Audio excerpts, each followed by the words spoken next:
Da han begyndte at trylle for andre mennesker, så blev det næsten et magisk vendepunkt i hans liv. Hans personlighed ændrede sig, og han fik selvtillid.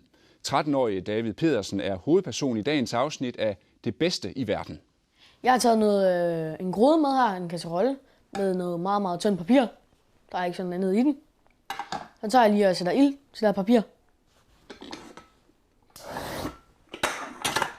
Sådan der. Knipser vi en gang. Og så er der en masse dejlige småkager. Værsgo.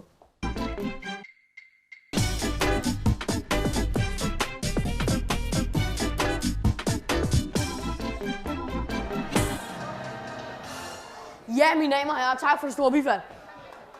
Jo, tak. Men hey. Shh. Er I friske på at se noget trylleri?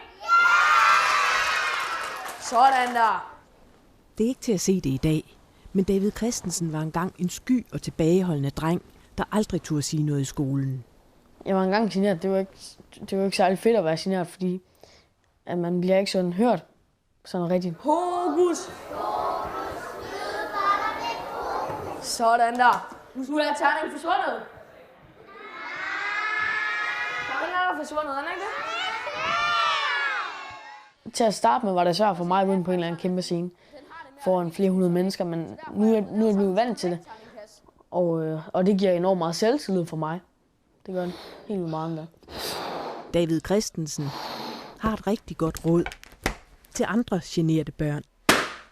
Jeg kan da stærkt anbefale andre unge mennesker at få sig sådan en hobby, for at få selvtillid også. Tager lige tørklæderne igen nu, så vil jeg bare sige mange tak for jer. Det at stå på en scene har givet ham selvtillid, så derfor betyder publikum noget. Jeg elsker virkelig at få en respons fra publikum. Det gør jeg. Det giver mig anerkendelse, vel? Det gør det.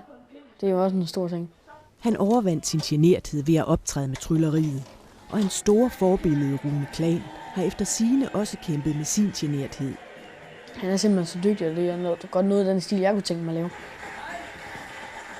Han er klart toppen. Det er han. Han er stor forbillede. Det er det Elmer, og det vi gør med ham, det må man rigtig sige. Fucking af, mand, riv hovedet af, og sæt det på igen.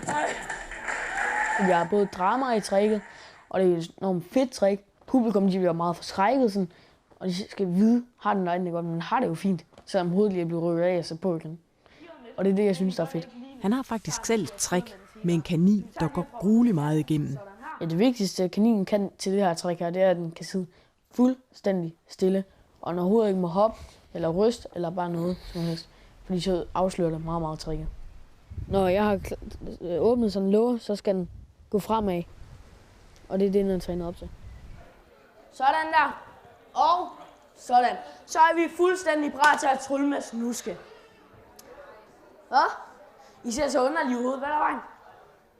I skal den der følelse af, ej, hvad sker der nu med den kanin der? Men så, alt bliver jo godt igen. Så det synes jeg er godt ved sådan en trick. Og nu, mine damer og herrer, nu er der faktisk også sket noget meget magisk. Nu er kaninen nemlig blevet helt igen. Giv den lige en kæmpe hånd. For det meste, så tror børnene op på, at den er virkelig blevet flad, den her kanin. Og det er jo bare super godt. De største tryllekunstnere optræder i Las Vegas, og det er der, han gerne vil hen. Skål. Det er den allerstørste drøm i hele verden. Og at kunne komme til at stå på en eller anden stor scene i Las Vegas og save en eller anden pige over, det kunne være fantastisk. Det er min største drøm. Mange tak for i dag. Tusind tak. Hej. Hvis du under 17 år har en interesse, som du brænder for, så skriv til os og fortæl os om det på tvsyd.dk. Ja, det er selvfølgelig